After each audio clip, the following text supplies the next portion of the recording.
Eder. Mech. Pallister. Un biglietto, un codice segreto e un addio mai detto. L'ultima corrispondenza tra Liliana Resinovic e Claudio Sterpin. Era il 12 dicembre 2021, quando Liliana Resinovic, a pochi giorni dalla sua scomparsa, lasciava una traccia tangibile del suo legame con Claudio Sterpin. Un biglietto scritto a mano, contenente le parole «Perché ti voglio bene», seguito da 2 semplici lettere, BN. Per molti, una sigla qualsiasi. Per loro, invece, un messaggio intimo e codificato. «Buonanotte, amore mio». Un frammento di tenerezza cristallizzato su carta, oggi considerato dagli investigatori e dai consulenti uno degli elementi più delicati e toccanti nel puzzle emotivo e relazionale che precede la sparizione della donna. Quel biglietto non è isolato.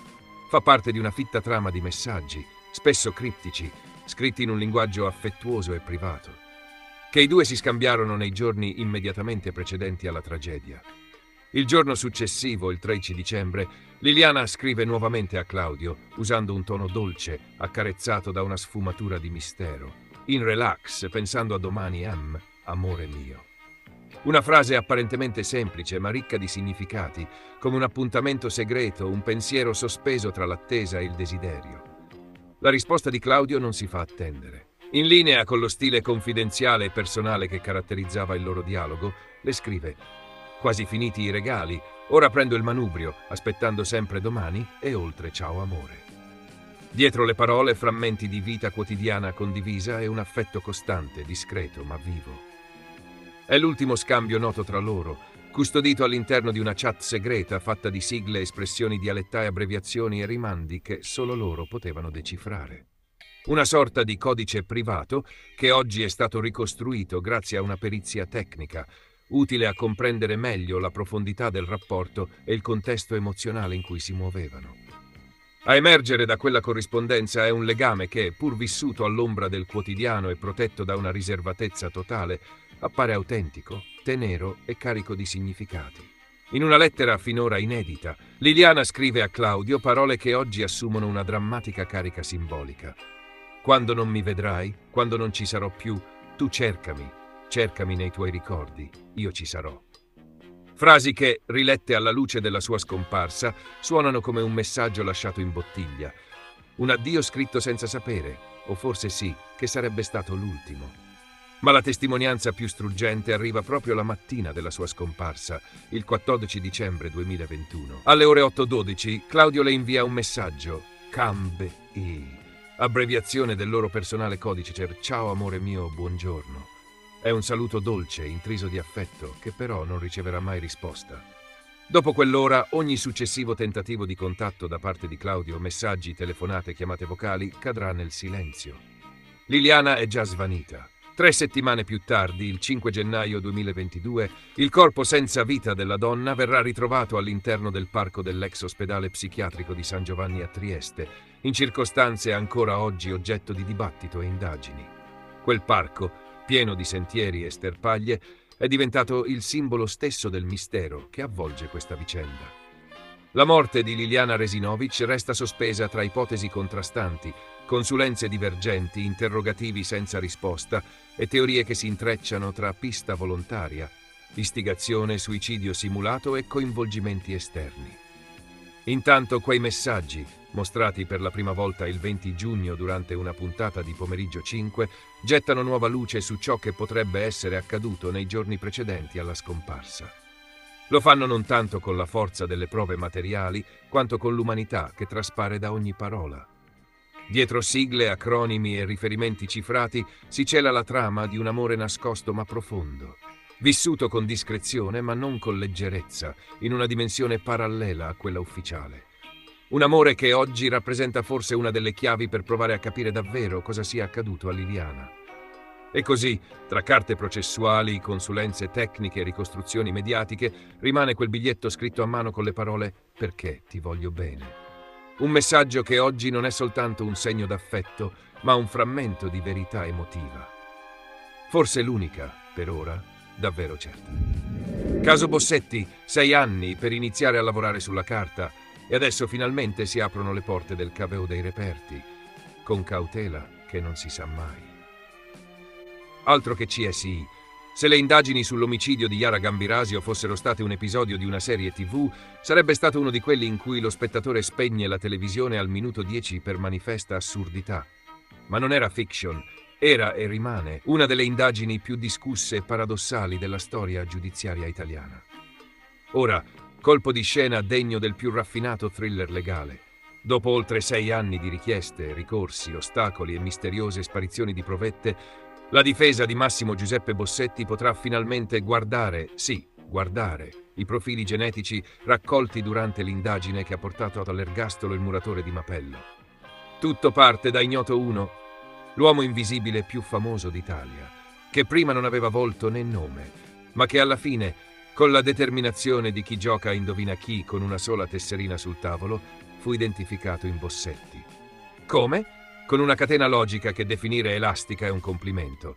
Il DNA trovato sugli indumenti della vittima combacia, in parte, con quello della madre, ma non con quello del padre legale. Allora, semplice. Ignoto, uno doveva essere il figlio illegittimo della signora. Detto fatto. Mancava solo un dettaglio, la corrispondenza con Bossetti. Ma anche se alcuni tratti non combaciavano del tutto, e anche se il mitico DNA nucleare e quello mitocondriale raccontavano storie diverse, si è deciso che non era poi così importante. Nel frattempo, mentre l'accusa godeva di pieno accesso ai reperti, la difesa doveva accontentarsi delle briciole e di qualche documento in fotocopia. E intanto passavano gli anni, mentre la verità restava murata, come la professione di Bossetti, dietro a stratificazioni di processi, sentenze e legittimi dubbi non ascoltati. Adesso, finalmente, il Tribunale di Bergamo ha deciso di autorizzare l'accesso ai famigerati 25.000 campioni genetici raccolti in fase di indagine, comprese le immagini in alta definizione di slip e leggings, gli stessi da cui è partito tutto, e che oggi più che prove sembrano reperti da museo delle stranezze giudiziarie.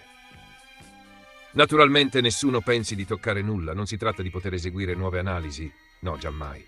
L'accesso riguarda soltanto la possibilità di vedere, come in una mostra interattiva, i tracciati elettroforetici, le fotografie e i risultati delle vecchie analisi. Insomma, l'equivalente forense del poter sfogliare un album di famiglia altrui. Tra i materiali concessi, anche un DVD custodito gelosamente come una reliquia medievale e un elenco di campioni anonimi. Come dire, guardate pure, ma non fate troppe domande.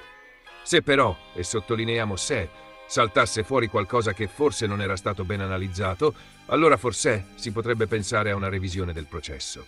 Ma senza fretta, Prima ci vogliono nuove prove, poi bisogna aspettare l'allineamento dei pianeti e magari che Ignoto 1 risorga e confessi in diretta. Intanto, l'avvocato Claudio Salvagni, da anni impegnato in una battaglia che ha del surreale, commenta con l'ironia amara di chi sa di avere avuto ragione troppo tardi.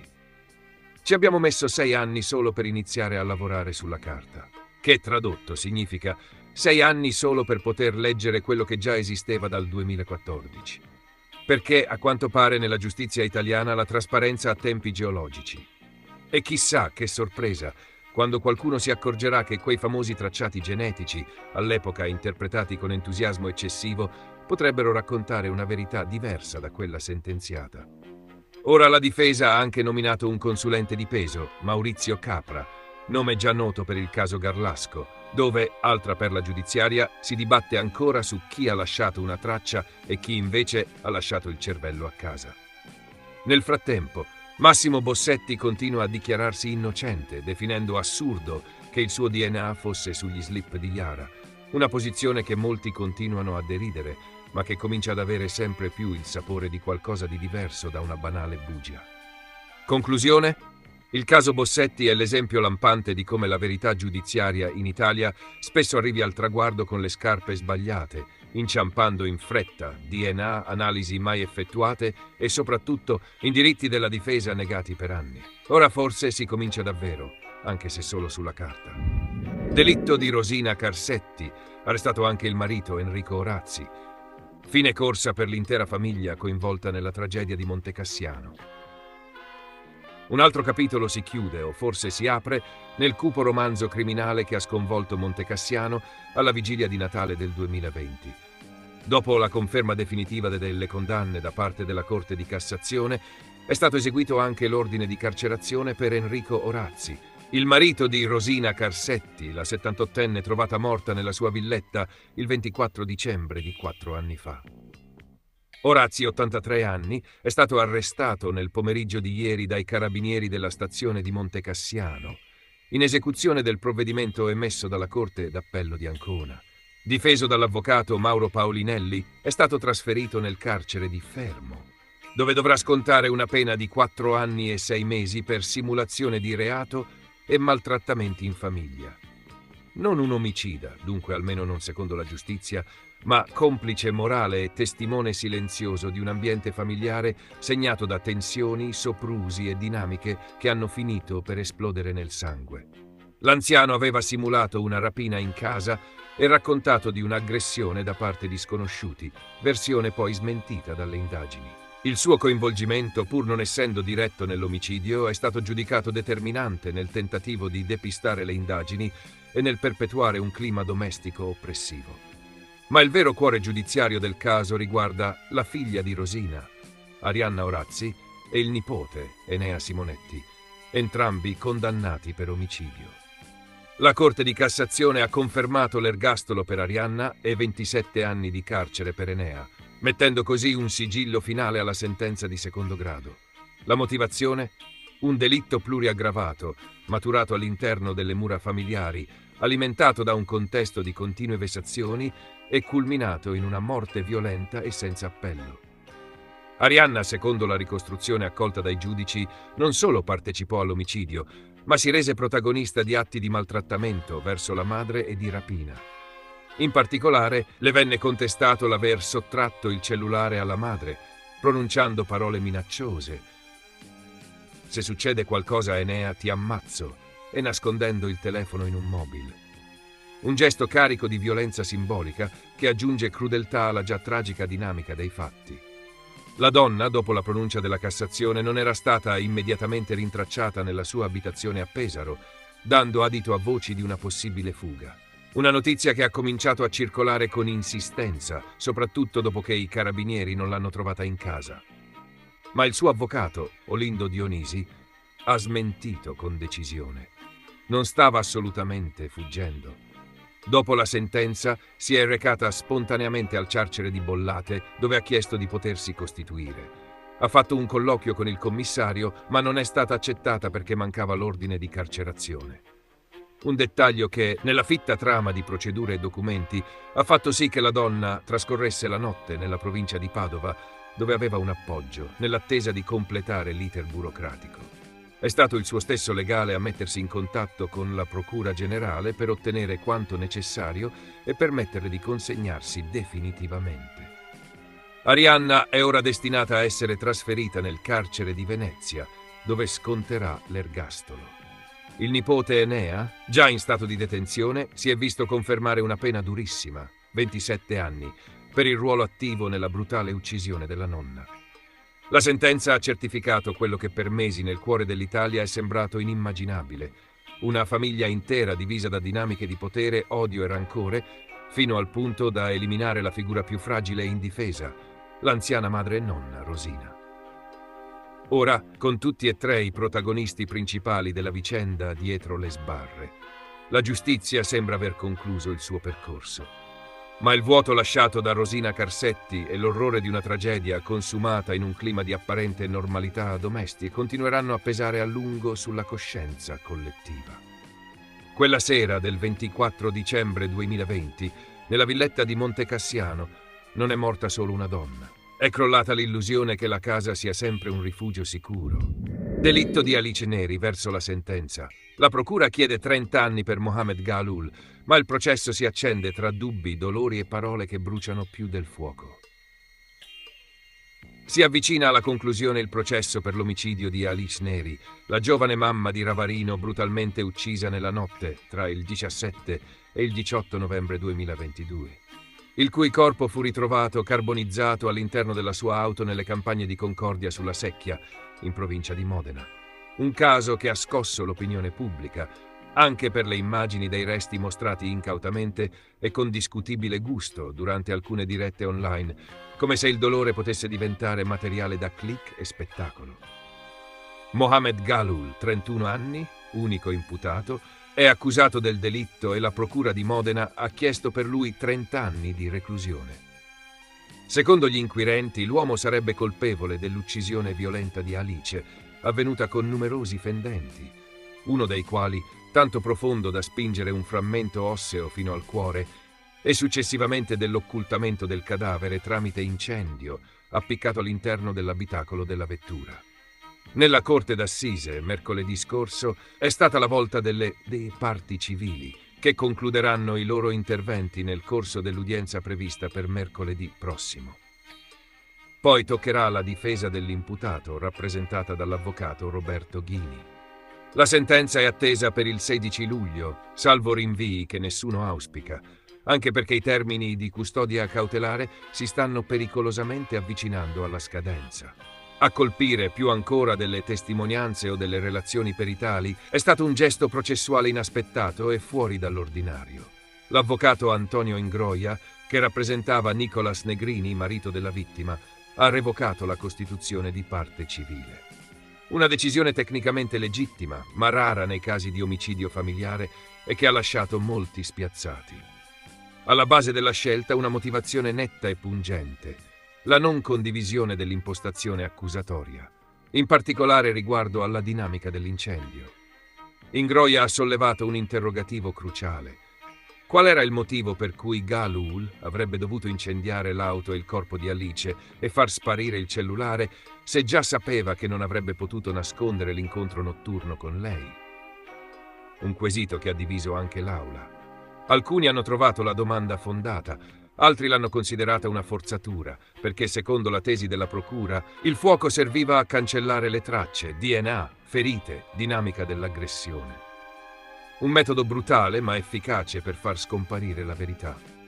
In effetti la distruzione dell'auto e del corpo ha reso le indagini un'impresa complessa e interamente indiziaria, come la maggior parte dei processi per omicidio in Italia d'altronde. Sono state necessarie 1800 ore di filmati, l'analisi di 75 giorni di riprese da telecamere pubbliche e private, la ricostruzione minuziosa di movimenti, celle telefoniche e orari.